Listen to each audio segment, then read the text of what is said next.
Ja, Johana peljemo na servis. Veš, mi se zdi, da se prehladil. Nekaj je narobe z njim. Mogoče pa tudi ne. Mogoče je sam premorjen. Tam bojo lepo poskrbeli zate. In boš popravljen. In boš idealni moški, kot si bil do zdaj.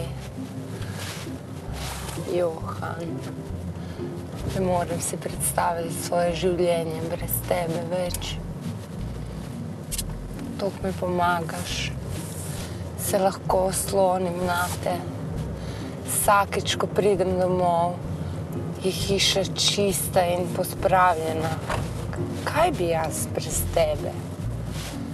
Veš, verjamem, da imaš veliko dela, ker jaz imam dolge lase, ker imam psičko, ker imam majhnega otroka, ker imamo veliko obiskov otroških. Ti sam delaš, nikoli se ne pritožuješ.